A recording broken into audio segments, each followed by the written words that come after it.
The problem we have is about liquidity.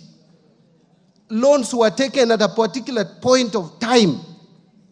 Most of them are maturing between now and 2032. That is why we have the pressure. After 2032, you go and look at our books and they're public. From 2034 to 2048, we don't have any loan to pay. There is no external loan to pay around that time. Whether bilateral, whether commercial, multilateral, we don't have much loans. But between now and 2032, we must work together. This House has a responsibility. Treasury has a responsibility. Executive has a responsibility. We must work together to steady our economy. And that is why some of us were taken to the executive as experts to make sure that we steer the ship. So don't discourage.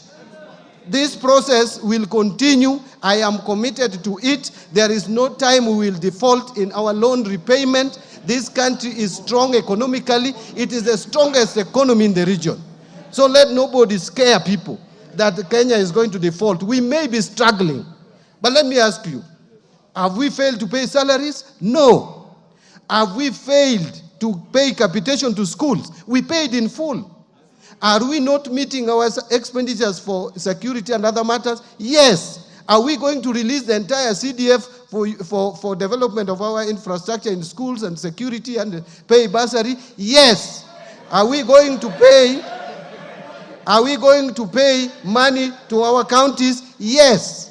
And by the way, let me ask. I have been in this house with you, and I used to sit there. That is my corner. I hope you reserve it for me.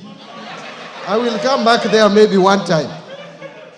This is not the first time we have had a delay. In fact, if you look at last financial year, it was worse. The last financial year was worse. And I'm committing to you, you will not have problems. I know there is bursary issues. We have released the 7 billion. I want to try release another 7 billion before schools open end of this month, so that you sort out the bursary and make sure that the balance we don't carry over to 2025, 2026. That is what I'm working on. Thank you very much, Mr. Speaker. I know I took longer than I should have taken, but now I can allow my colleagues, and I can take my water if you give me a bottle of water. Thank you very much. Order, honorable members. Order. Order, honorable members. Honorable members. The document provided by the minister, which I find authentic, indicates that today, for NGAF, an amount of 1,104,499,800 was released to the State Department for Gender. That is the route through which that money is ordinarily paid. And an amount of 7 billion was released to the State Department for Economic Planning. That is the route through which CDF is paid on its way to the board. The minister has also told you, and we will hold him to it, that before the close of the month, we have only 12 days to go, or thereabouts. He will pay another 7 billion. I'll now give Jack Wamboka the first opportunity to ask any clarification. Honorable Speaker,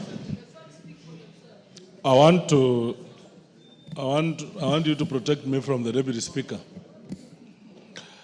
Honorable Speaker, I appreciate the Minister, one, for coming, and someone is distracting the Minister because the Minister should be listening to this.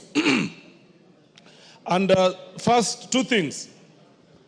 That we've been patient with the Minister with the things he has been saying. One, because he's a ranking member, former ranking member of this House.